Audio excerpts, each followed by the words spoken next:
Hello, one and all, and welcome to the 5th episode of the Law Student Podcast. My name's Dean, as always, and today I'm joined by two fantastic international students in Matt Alvites and Melanie Jones. Hello. Melanie is our current IT officer here at the Society, and Matt is our reigning witness examination, not negotiation, champion. So guys, why don't we introduce ourselves? Melanie? Yes, so hi everyone. My name is Melanie Jones.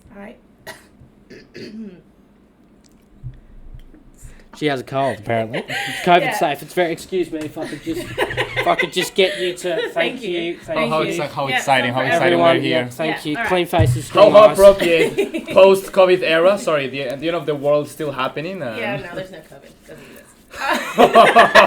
We need to get rid of all of this. All right.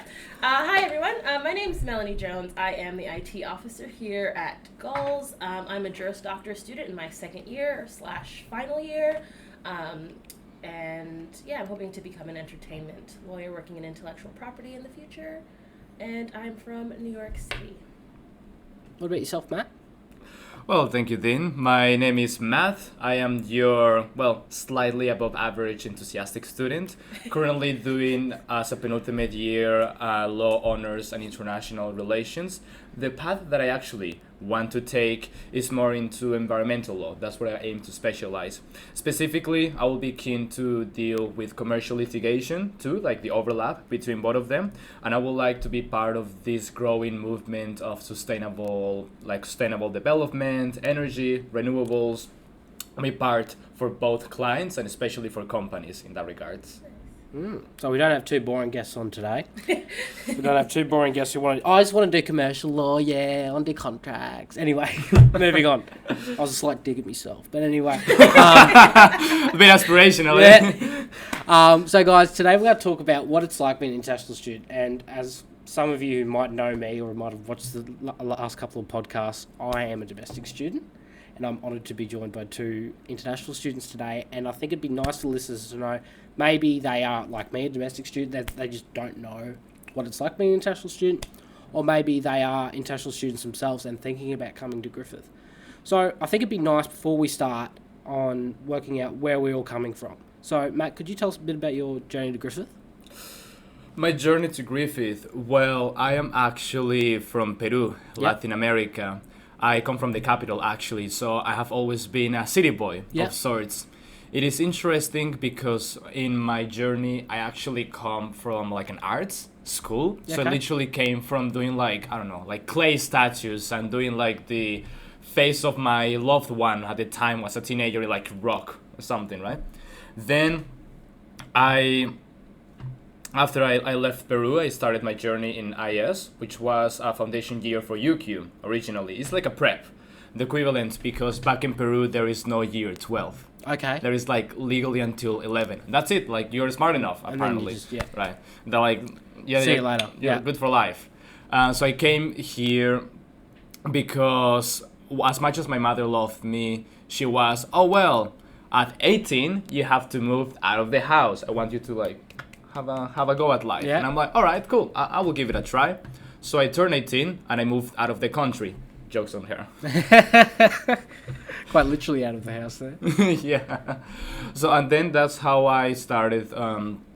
That's when I came to Australia a couple of years ago. And that's how I started my journey in the foundation year. And there's another story of how I started Griffith. Yeah, awesome. Okay, what about yourself, Melanie? Nice. So, as I said in my little lovely introduction, I'm actually from New York City. I was born and raised there, spent some time in Connecticut doing my education, went to Western Connecticut State University for my undergrad, because kind of similar to Matt, in the sense of in Peru there's no year 12.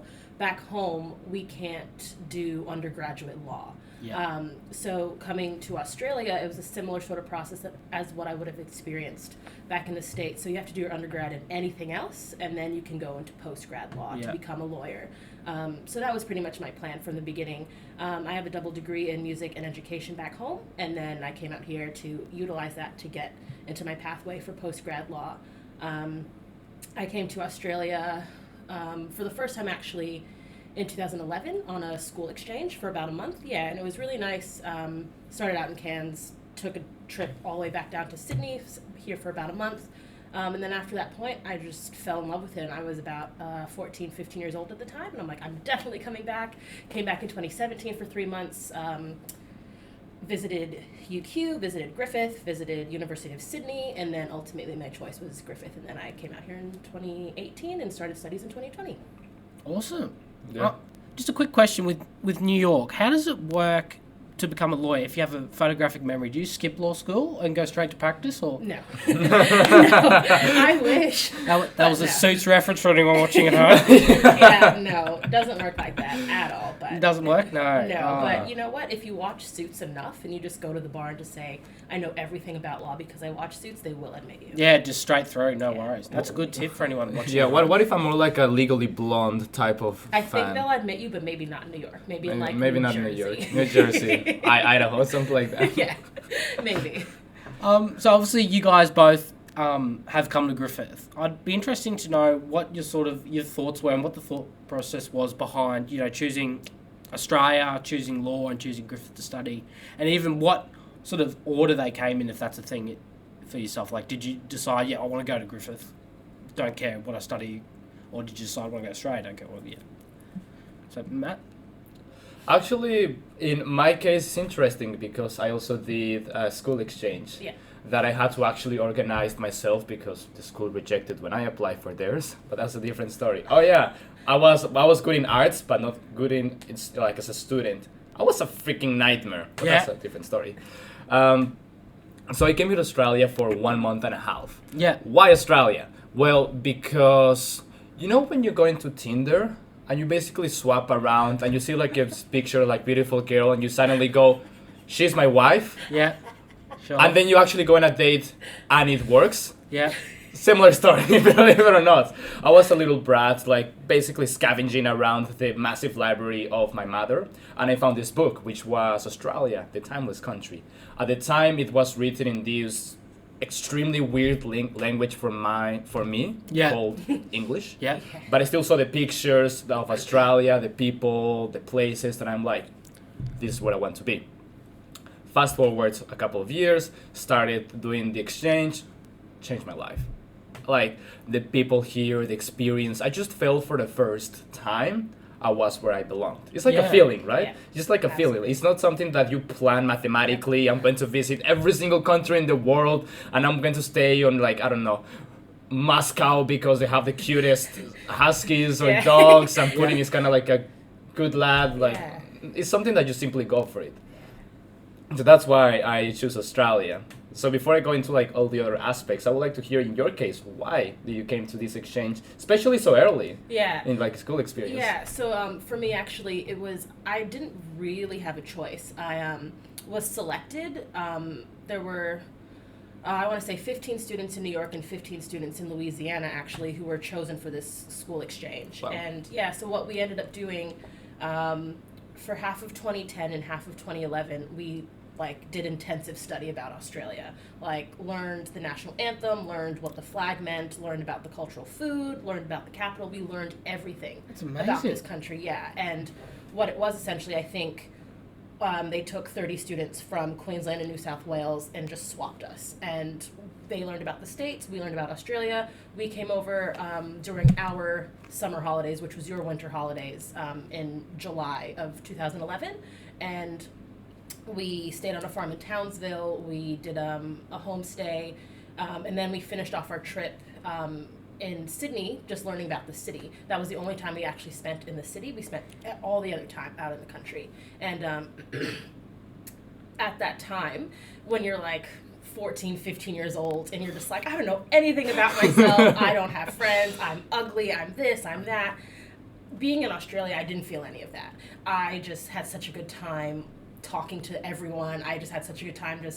It was just such a chill environment compared to the hustle and bustle of New York City. Yeah. And when I went back home, I'm just I need to come back. And flying from New York to Australia isn't really cheap. Staying here isn't Yeah. really cheap. So I had to wait until I was an adult because my parents had paid for my original school exchange. And when I was 21, I came here in 2017 by myself for 3 months. And that's when I really wanted to take the time to figure out if this was where I really wanted to be. And I felt like it was. Like you said, when you got here and you just understood and it just felt right. That's what it felt like for me as well when I was here in 2017. I made friends, I figured out the way of life in Brisbane, and I was just like, I'm not letting this go. So after those 3 months, I went back to the States, finished my degree back home, and then came out here 2-3 months later, and I've just been here ever since. And it wasn't intentions to study. It was kind of like, oh, I'm just going to stay here. I'm going to be a backpacker. I'm just going to work for a bit. And I did that for a year, and then I was just like, I could go back to uni back home, or I could just go to uni here since I'm already here and pay these ridiculous international fees, but it's great. Yay! Love the monies, love the monies. But I'm having a great time here, and I really love being here, and it's just, when it feels right, so. I think, have you like traveled abroad for like an extended period of time, Dean? Or? Oh, I've done 2 months in Hong Kong. That was about it to my Yeah. my experience. But okay, do you know like this like homesickness? Yeah. Feeling, like home illness. Yeah. I think in our case it's interesting because when we came to our home countries, we were homesick there. Here, yeah. We were homesick for like here. coming back here, Yeah. which is like an extremely weird feeling. Mhm. But I think only internationals may relate to this. When you find your home, not like other people that have been lucky that they have been born in their home. Yeah, If that and makes you sense. know it when you feel it as well. Like, obviously for me, New York is my home. Like, I'll always have my foundations there. But I know at the end of the day, I can't see my life without being in Australia. Mm. So I know that if I were to go home permanently, something would always kind of be a bit missing. different for me, yeah.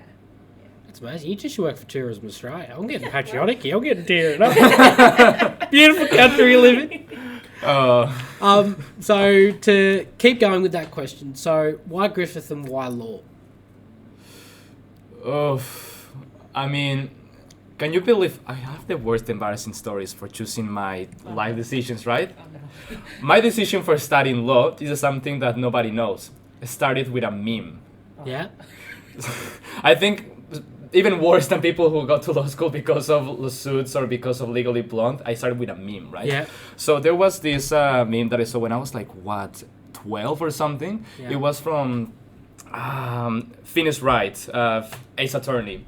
If you have ever seen like this anime character who screams like, objection! Yeah. Like that one, yeah, that's kind of like, I'll always like, when I started seeing that, then I got the game in like my old like Nintendo DS Yeah. and I started playing and I loved it. Like it was like criminal law, right? Yeah. And I was fascinated there was like this little spark that kind of flew, like just started in my heart. Yeah. The feeling of going into court, going into litigation and Yeah. speaking for the rights of someone or being on the defense of your client, right?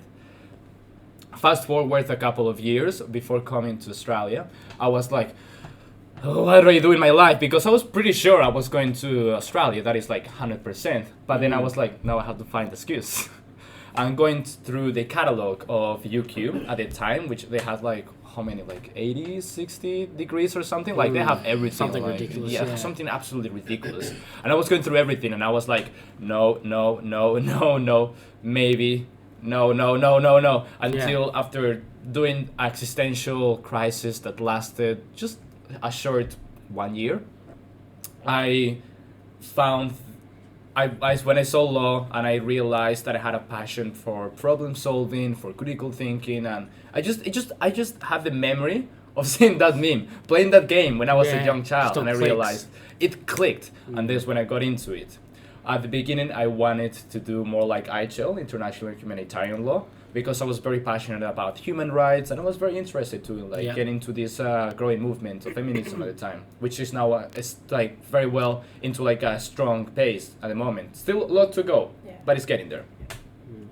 Though after having a couple of conversations being here in Australia, I realized that hey, there is something growing. There is something that is going to be on extreme, like very high demand in the future. So I made a wager against myself, and it was to go for environmental law. I was very passionate about the environment, the critical thinking involved in like property, urban planning. I love contracts too on my first year, like really, really loved it. So I wanted to go something that it was more like commercial litigation based too. And that's when I decided to get into environmental law. So that gave me, so first law because of a meme, but at least the specialization happened because of really just getting to know myself and really starting to see what I like, what are the skills that I enjoy applying, and then where I want to see myself in the future, how I want to help society become a better place of sorts. Nice. Yeah. Wow. That's No nice. pressure. Yeah, right. Like, don't even have Come on, to you can do speak. better than a meme. Well, okay, so for me, I didn't really have a thought of what I wanted to do. Yeah. It was just, when I decided to come out to Australia, my thinking was I would be here short term and that I would be going back home to continue whatever it was that I would be doing. I didn't really anticipate being here for a very long time, but when I got here in 2017, I was just like, oh, well, if I'm here, might as well just explore my options. And I visited UQ, and I had the worst time.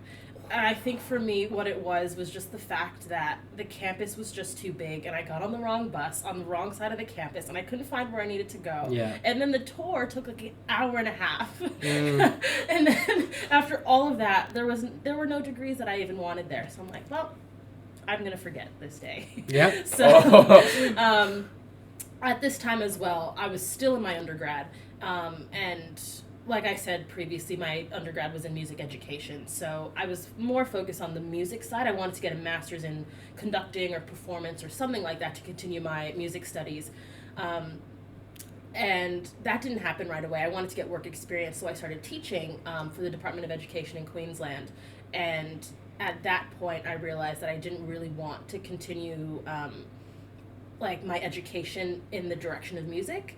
I had the option of doing a master's in education, but I think the Australian equivalent for master's degree, my undergrad already covered that. Yeah. So I wasn't able to enter a master's degree here because my bachelor's was more advanced than that one. So I didn't know what to do. Yeah. So I actually ended up going to Griffith's open evening or whatever it's called, and they told me about the Juris Doctor that hadn't been released yet. So this was at the end of 2018, I want to say, and I think Griffith started the Juris Doctor in 2019, like trimester 2 of 2019, and so I found out about it before it was even instated here, and at the time I couldn't apply for it, I couldn't speak to anyone about it because no one really knew, like none of the admissions people knew about it, so I had to wait for it to be released and then apply for it, and I decided to go that route because my mom back home studied law, and she always thought that I would be a good lawyer, but I never thought I was smart enough to be a lawyer. And when I got the opportunity to study at Griffith with a Juris Doctor, it's the only place in Queensland that has a Juris Doctor degree. So it was either that or go down to University of Melbourne and get a Juris Doctor down there. But I was already settled in Brisbane, and I liked Griffith, and you know, after going to O Week, after meeting the people and speaking to people, I just thought, yeah, this is it. So also realizing that there's a really good Bachelor of Laws program here as well. I'm just like, I'm going to be surrounded by really good lawyers, and that's something that I want to get into, and I can combine my music and law into one. Griffith would allow me to do that easier than literally any other place in Queensland. I think can I ask like an open question for of the course. floor then in that Go regard? ahead. Something that I realized, and I also want to hear your thoughts. Do you reckon that international students or immigrants have a higher pressure in choosing their career, unlike domestic students who usually can like bounce around a couple of options? Like, do you reckon that is actually the case? I Or? absolutely agree, because we don't have the choice to just like change and like pick and choose, because we as like international students, we have to be full time, and you know, once you do 2 semesters full time, you've completed a decent percentage of your degree. You're not going to hop around and change, and you know, as well, our fees are much higher, so you know that when you're putting in that money, because we have to pay for our semesters in advance as well. So once you put down that like 20 grand for a semester, you're not gonna second guess that. Like, you have to be comfortable with your choice.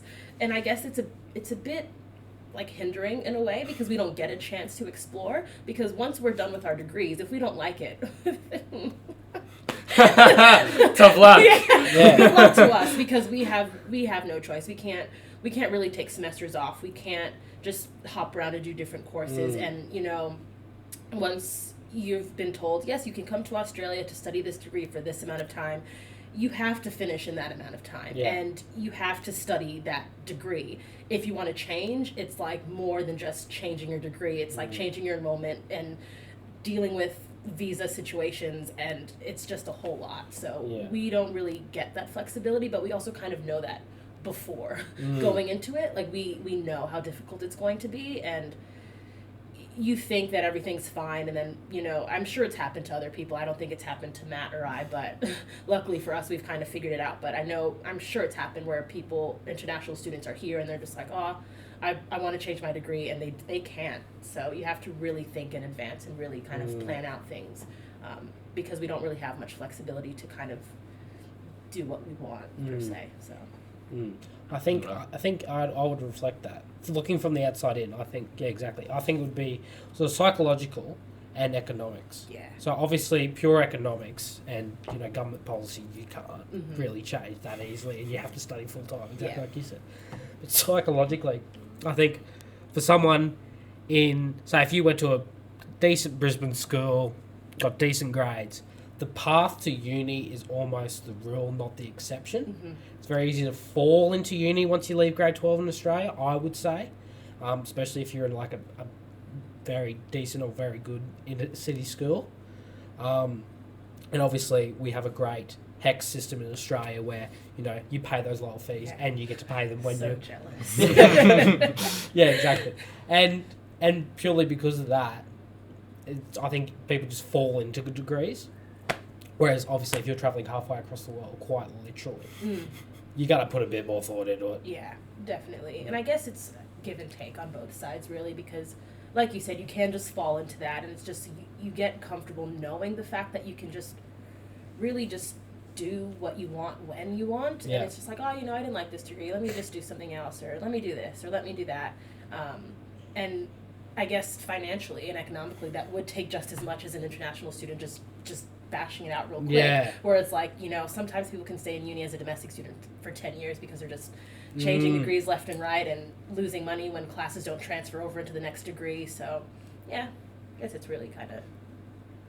I mean, I think the main advantage is that once we graduate, we're going to be zero in debt. That is true. So that is like the only advantage. That is true. But my pockets right now. I'll still take the HEX, I think. My pockets are just dust. But you know what? Yeah, it is really give and take. But the HEX system is also really nice, because even if something like that doesn't exist back home for me, at least. Yeah. So. I think the US is particularly famous for its... Let's just not. Let's just avoid like this. That is like a full-on political topic altogether. Moving on. What are your thoughts on that, Matt? I mean, personally, it's one of the situations... When I started here in Australia, when I was in this foundation year, my mother told me this. Matt, you have to be honest with yourself, and I'm going to be honest with you. I don't have the money to pay for university. Yeah. And for the first 3 years, I was in this stress-driven state, because I knew that at any point my mother could call me and she could be like, I cannot pay for your degree anymore. Yeah. And that was it. Game over. Matt's life is over. Go back to Peru. Yeah. I don't know. I become a waiter for the rest of my life. That was it, right? Thanks for playing. Yeah. So I struggled a lot to get like a scholarship to be able to stay here. The good news is that I never got it. Oh, really? Yeah. Yeah. So it never became, at the end, this is like a story how I managed to stay here is different. Let's say that I managed to negotiate my way through, and a little bit of blackmail in the way. But I still managed to stay. And the defining moment was 2020. At that point, I was in by the beginning of 2020, I told myself I'm going to become financially independent, as in completely pay for every single thing that I do, eat, enjoy here in Australia. And my family knew that, and they agreed, all right, you become financially independent, and then we're going to help you with fully paid university. Yeah. I was all the time working a little bit too. And then I had the brilliant idea of going to Bali and pay the entire trip myself. I was for volunteering. I was actually legitimately for volunteering. I was in like in an animal center. I was in like kids care, like kindergarten care. And came back to Australia, and guess what? COVID. Yeah. I was like full on like, I'm going to work so much this year, and guess what? Not. Yeah. So what gave me a lot of hope was the fact that Griffith had these bursaries, like the COVID bursaries. That was like, first of all, it goes back to the question why Griffith. I'm like, it massively helped me a lot, and I managed to become financially independent. It was a strong struggle, but a lot of wage was through those bursaries. Yeah. So all I can say is that yes, it is hard to go through, especially economically, psychologically, spiritually. Like, you lose your sanity and a couple of kidneys in the way. Like you have to grow kidneys back to just to resell them again. But it makes you resilient, and it really makes you like focus in your career to a point in which you know that you're determined and nobody's going to tell you otherwise. Not even a bloody pandemic is going to tell you otherwise. It is, you're going to make it happen. And just touching on that really quickly, I completely agree with that. Just like the stress of just not knowing what's going to happen next, especially last year when COVID happened. It was, I went home for Christmas in 2019, and I got back the day before the first Australian COVID case was diagnosed. And then I just, Talk about timing. Literally. And it was just a weird thing. I never fly through Sydney, but this time I did. And of course, Sydney's where the first case was found. And I was just like, don't call me, don't talk to me, don't do anything. I don't have COVID, leave me alone. And at the time, it was all just still coronavirus. Especially come from New York. Yeah, exactly. But, financially as well, that's another thing, because we have to study full time, but then just to be able to afford our fees, we have to work so much as well. So, luckily, I also have financial help from my parents as well. But mine is the opposite. I pay my tuition. My parents help me out with everything else. But I still work a whole lot, and it's only taken me this year. Last year was a nightmare for me, but this year, balancing work and studying and class and then a regular social life, now that I've been here for a decent time, now I have friends.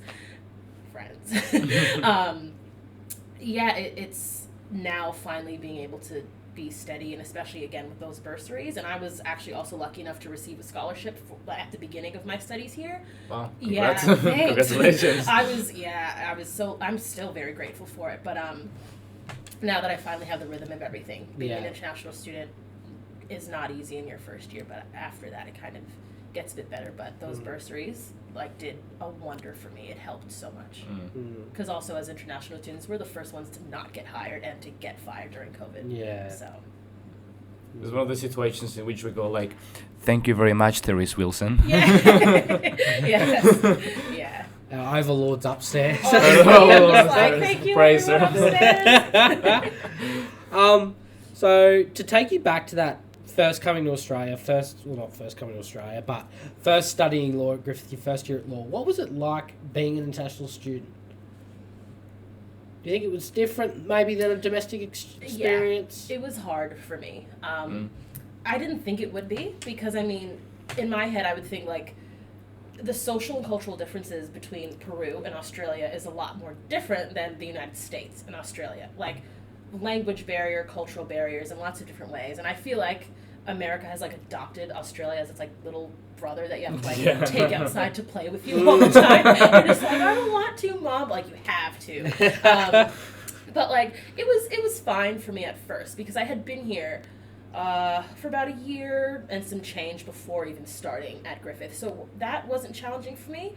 I guess the challenge was being a post-grad student at the age where there are still people who are in an undergrad degree. So a lot of people in my postgrad degree are twice my age. So that was a bit challenging, and I just didn't think that I would be at like a good standard to be around them, because I'm like, they have undergrad degrees and they have work experience and life experience that I just don't have. And the other thing that was also very difficult is the spelling of Australian words. The correct spelling, I might add for the record. Don't use the letter Z, not Z, Z. Z. And you replace it with random S's everywhere, and you know, the way you have random U's in random words. And one of my first assessments, I think it might have been Foundations of Law. Please, Stephen White, don't hate me. But he marked every time I spelled a word in the American English. And it hurt my soul so bad. So now I've had to change everything to like British English, Australian English, depending on whatever the program is. And I double check everything 10 times now, because it's still not ingrained in me to write things the correct way. Incorrect way, but the way of the country that I'm in now.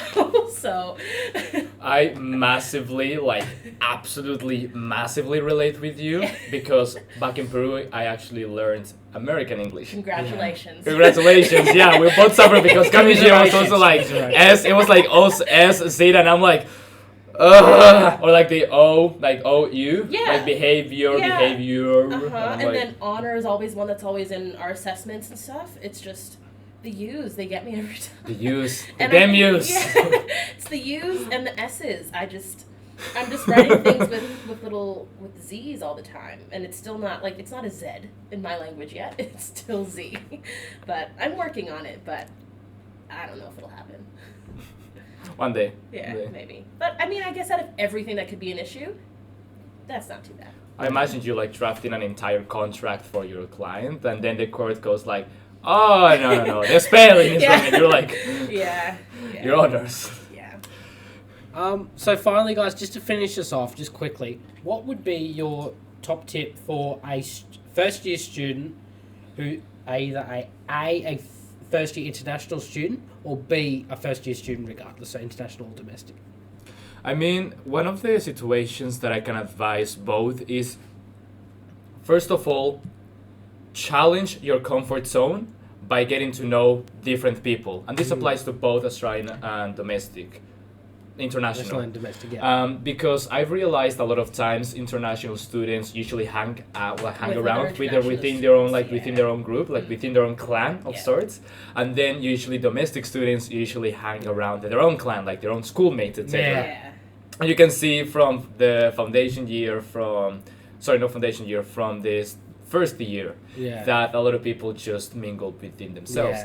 One of the reasons why I have gone so far, even within this madness that has happened, all these challenges, is because I actually have the support of amazing people around me. In COVID, for example, during the pandemic here in Australia, I had a lot of people telling me like, hey, I'm here to support you. Do you need financial help or you'll be alright? And that gave me strength, because I knew that even though I was here by myself, absolutely no family, at least I was happy first of being like a nice guy. So overall, I had good people supporting me. But most importantly, because I challenged my comfort zone, because I met people from different ages, from different schools, from basically Australians. I don't really have any Latin American friends at this point, but I have a lot of Australians friends in that regards. And that made my experience much, much better. And it also eased into getting to the cultural differences. And the same goes for Australian. Get to know more internationals. Yeah, exactly. To get to broaden your perspective. And a lot of times listening to our stories could inspire both ways, because then it makes you more grateful for the degree that you're doing, to make it realize that it's not as easy for everybody. But if you make your mind for it, it's going to be worth it. Yeah. Yeah, and I would have to agree with that, absolutely. I would really support the point of just meet people, talk to people, and not even necessarily in a networking sense, just meet people, make friends. Like you said, you don't have many Latin American friends here. I don't have any North American friends here, really. There's not that many of us anyway. We have a lot of international students from Asia, but not from that hemisphere where we're from. So it was a bit challenging, and if I stuck to myself, I would be by myself. I came here by myself, and making friends in the real world is hard, but when it's at uni, when it's like, let's talk about the homework assignment, let's go through lecture notes together, let's just hang out. That's what you need, because we don't have the luxury of having our friends or that we grew up with here with us. We don't have our family, our siblings, or anything. And you can kind of create that. You can create your own sort of sense of family, your friend group, and that makes you feel like you're a part of the society. It makes you feel like you're a part of the culture. I wouldn't know half the things that I know about Australia if it weren't for the people that I've met here. And, it like you said, it goes both ways.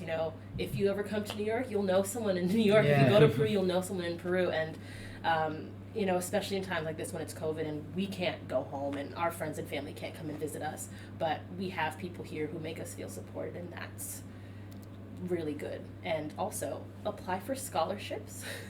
Just apply for the scholarships. Whenever there's money to be given by Griffith, just take all of it. Just take it, because it'll help, and there's no shame in any of it. So when you need it, it's there, and Griffith provides a great support. So make those friends, make that money, do good things. Happy days. Yes, happy days. If I could add. Oh, sorry. No, that's simply going to add is the fact, I think the most important part is saying no. And really, when you're choosing your people, when you're choosing like the friends that are valuable for you, then don't be afraid of telling no to someone, or just do not have to be nice to everybody. I think the main lesson is forge or make a group of people that not only are going to inspire you, but that you can inspire them back. Yeah. Some people that are going to bring you up. Yeah. Rather than you feeling that you owe some duties to someone because you knew them for like 10 years or so. Even to your family. I have rejected a lot of my family because they were just not letting me go. They were not allowing me to be the best I can. Yeah. So really choose your people wisely. Yeah. And know your group of friends, and that's when you can be absolutely anywhere in the world. You can be having friends with penguins in Antarctica as long as they're like good mates, Yeah. but as long as you chose them, that's what matters. Yeah. Uplift and be uplifted. Uplifted, Yeah. and get the money. Beautiful. Yeah, and get the Get money. there, Yeah, get the get the money. Yeah. Thank you both so much for coming on the podcast and being so honest with me. It's really refreshing, and it's really nice to hear from two very different perspectives than your usual law student. And thank you all for listening, and we'll see you next time on the Law Student Podcast.